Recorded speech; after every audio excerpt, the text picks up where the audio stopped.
कहानी की शुरुआत में हमें इटर्निया देश को दिखाया जाता है, जहां पे हमें बताया जाता है कि ब्रह्मांड की शुरुआत के युग में जब अंधकार और प्रकाश के बीच महायुद्ध चल रहा था, तब प्राचीन जादूगरों और कॉस्मिक शक्तियों ने मिलकर एक दिव्य तलवार का निर्माण किया।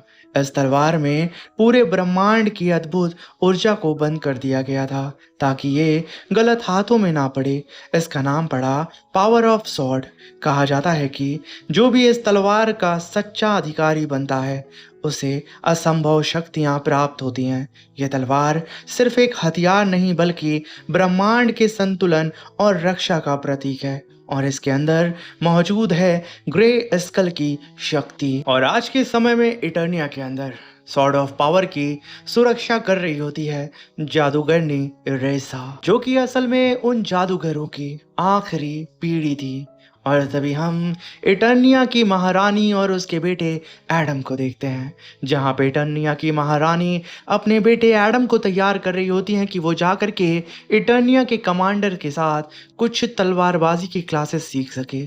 मगर हमारे राजकुमार एडम को तलवारबाजी और राजपाट में कोई भी इंटरेस्ट नहीं था, मगर ना चाहते हुए भी उसे ये क्लास अटेंड करनी पड़ती है। और तभी हम इटर्निया के कमांडर दू कुन को देखते हैं, जो कि इतना सख्त होता है कि उन सारे ही बच्चों से कहता है कि बच्चों, मैं तुम सबको यहाँ पे मर्द बना के रहूँगा। मगर जब लड़कियाँ पूछती हैं कि कमांडर तो आखिर हम क्या बनेंगे, तभी कमांडर वहाँ पे खांसने लगता है। और तभी कमांडर कहते हैं कि बच्चों, अपने अपने साथियों को चुन लो, तलवार उठाओ और प्रैक्टिस शुरू करो। तभी हम देखते हैं कि यहाँ पे कोई भी बेचारे एडम का साथी नहीं बन रहा था, सिवाय कमांडर की बेटी टेला के। जहाँ पे एडम टेला के साथ फाइट करने लगता है, मगर वो यहाँ पे फाइट कम डांस ज्यादा कर रहा था। मगर तभी वहाँ पे एडम के फादर रैनडॉक आ जाते हैं, जो कि इटर्निया देश के राजा थे। वो आते के साथ कमांडर से कहते हैं कि आखिर ट्रेनिंग कैसी चल रही है। कमांडर तो कहता है कि ट्रेनिंग अच्छी चल रही है और मैं एडम को जल्दी मर्द बना दूंगा। मगर अपनी आंखों से राजा रैनडॉक ये देखता है कि उसका बेटा यहाँ पे तलवारबाजी छोड़ करके नाच गाना कर रहा है। वो खुद आगे बढ़ता है और स्वॉर्ड को उठाता है और सीधा ही अपने बेटे के सामने उस स्वॉर्ड को फेंकते हुए कहता है कि इस स्वॉर्ड को बच्चे उठाओ। एडम अपने फादर को अपने सामने देख के थोड़ा घबरा जाता है और डरते हुए उस स्वॉर्ड को उठाता है। तभी वहां पे राजा रैनडॉक भी अपनी स्वॉर्ड को उठाते हैं और कहते हैं कि एडम, अब तुम यहाँ पे मेरे कुछ अटैक से बचो। बेचारा एडम कुछ अटैक को तो होल्ड करता है, मगर जैसे ही वो मुड़ता है, राजा उसे तुरंत नीचे ढकेल देते हैं और कहते हैं कि एडम, तुम मर गए। मुझे यकीन नहीं हो रहा है कि तुम इतने सालों से सिर्फ इतना ही सीखे हो। ये कहने के साथ वो निराश होकर के वहां से जाने लगते हैं और वहीं पे जमीन पे लेटा होता है एडम, जिसे कमांडर उठाते हुए कहता है कि घबराओ मत, जब तुम्हारे फादर पलटेंगे तो एक मर्द की तरह उनकी आंखों में आंखें डाल करके देखना और उन्हें बताना कि तुम एक सच्चे मर्द हो, और देखना तुम्हारे फादर पलटेंगे। एडम एक आस भरी निगाहों से अपने फादर को देखता है, मगर उसके फादर वहां से अब तक जा चुके थे। इस चीज को देख करके कमांडर एडम से कहता है कि घबराओ मत बच्चे, मैं तुम्हें एक ना एक दिन मर्द बना के रहूंगा। तभी हम देखते हैं कि एडम ट्रेनिंग ग्राउंड से दूर चला जाता है। उसके पीछे पीछे टेला आती है। टेला उसे समझाती है और उससे बात करती है। एक लौती इस इटर्निया देश में टेला ही उसकी दोस्त थी, और ये लोग हंसते खेलते हुए वापस अपने मेंशन के अंदर जा रहे होते हैं, मगर सडन चारों ही तरफ अंधकार छा जाता है। और तभी जादूगरनी इरेसा सभी लोगों को बता रही होती है कि हम पे अटैक होने वाला है। यहाँ पे सब लोग समझ पाते उससे पहले ही स्केलेटर की सेना इटर्निया देश के ऊपर टूट पड़ती है। अभी कुछ वक्त पहले जिस देश में खुशहाली का माहौल था, वहां पे चारों ही तरफ अब मातम पसर जाता है। वहीं पे इटर्निया देश के महान योद्धा कमांड संभालते हैं और उन सारे ही स्केलेटर के घुसपैठियों को मारना शुरू कर देते हैं। इन सब के पास अलग अलग शक्तियां होती हैं। किसी के पास अपनी गर्दन को बड़ी करने की शक्ति थी, तो किसी का मुक्का ही हथौड़े की तरह था।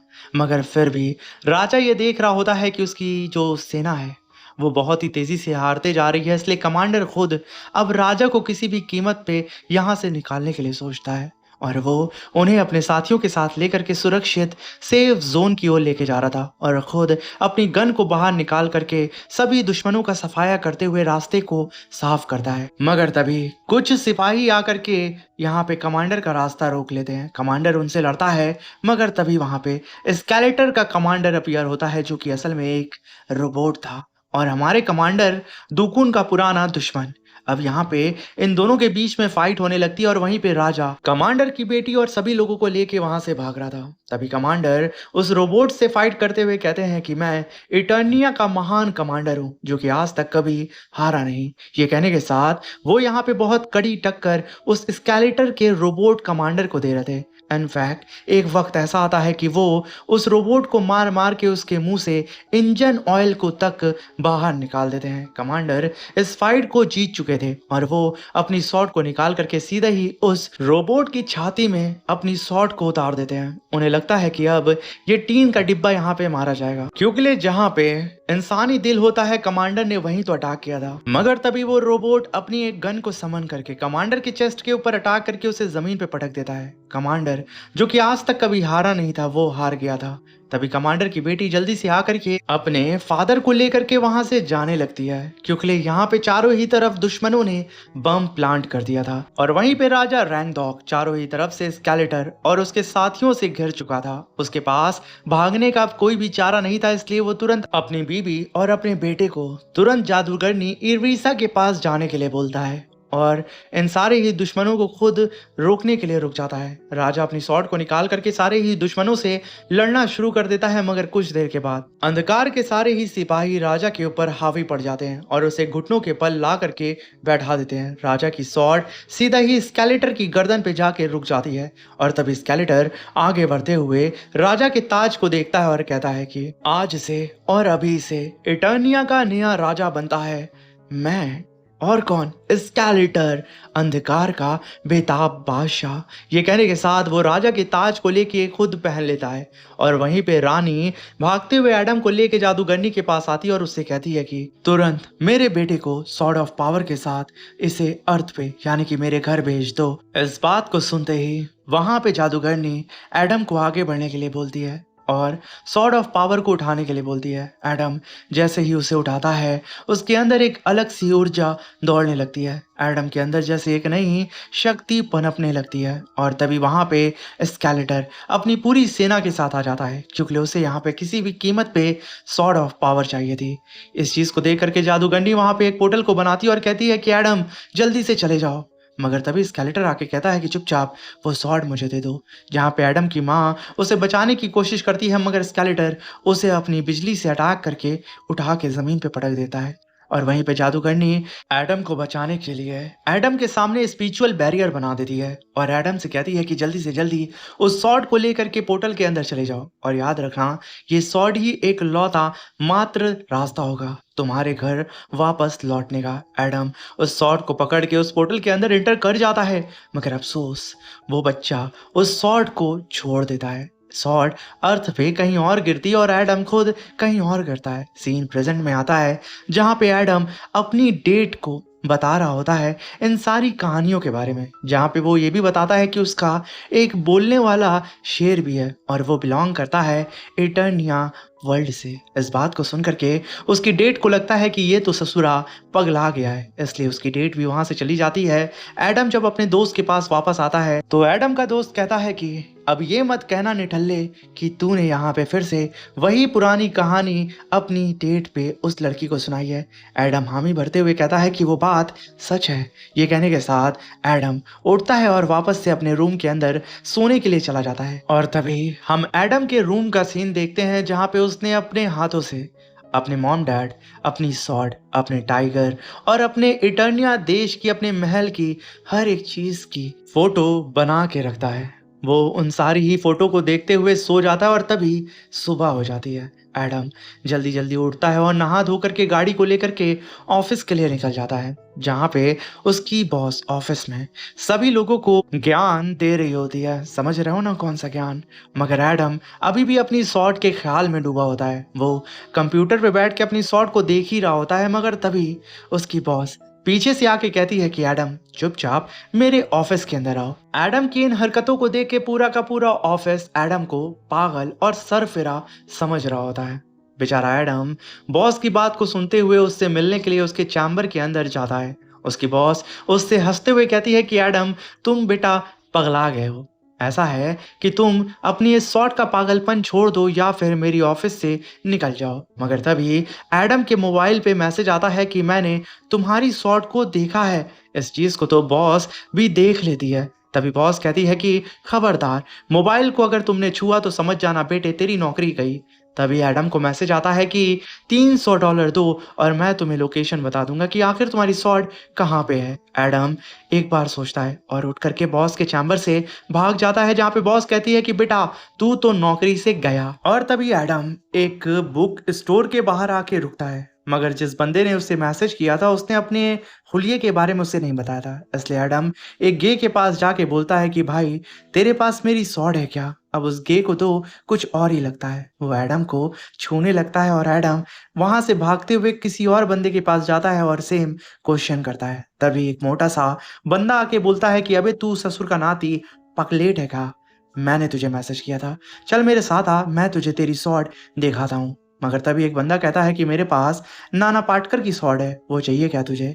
तभी एडम अपनी आंखों के सामने अपनी स्वॉर्ड ऑफ पावर को देखता है, जिसे देख करके वो एकदम खुश हो जाता है और तभी उस बंदे को 300 दे देता है। और तभी एडम जा करके अपनी स्वॉर्ड को बाहर निकालने लगता है एक पुतले से, और उसे निकालते निकालते एडम उस पुतले को ही अपने ऊपर गिरा लेता है। मगर फिर भी एडम बड़ी ही मुश्किल से उस पुतले को निकाल ही लेता है और चिल्लाते हुए कहता है कि फाइनली मुझे स्वॉर्ड ऑफ पावर मिल गई, अब मैं क्या करूं। अरे हाँ इटर्निया, प्लीज मुझे वापस ले लो, मेरी पुकार को सुनो।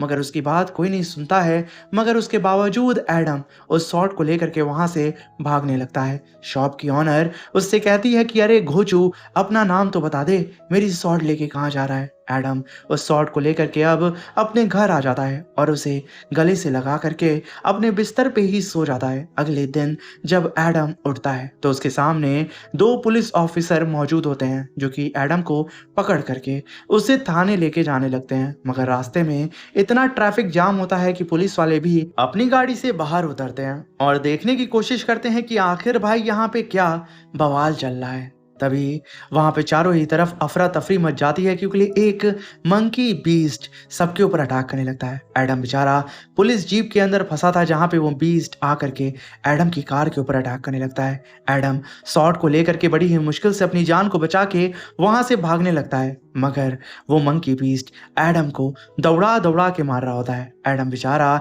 एकदम डर चुका था, गले से अपनी शॉट को लगा करके एक ट्रक के पास जाके छुपा होता है, मगर वो बीस्ट आकर के फिर से एडम को उठा के जमीन पे पटक देता है। मगर एडम फिर से उठता है, मगर वो मंकी एक हाथ मार करके एडम को फिर से जमीन पे पटक देता है और उसके हाथ से उसकी शॉट छूट जाती है और वो मंकी पूरी ताकत से एडम की चैन कुली की मैन कुली करने वाला था। मगर तभी वहां पे टैला आकर के उस मंकी के सर पे मारती है पट्ट से हेडशॉट और अपनी गन को लेकर के ही उस मंकी को पीटने लगती है और उसे उठा करके सीधा जमीन पे यानी कि उस पुल से नीचे फेंक देती है। और जब एडम इतनी खूबसूरत लड़की को अपनी तरफ आता हुआ देखता है तो वो एकदम दंग हो जाता है। टैला उसे उठाती है और कहती है कि क्या हुआ, तुम अभी भी इतने बड़े बुज़दिल हो।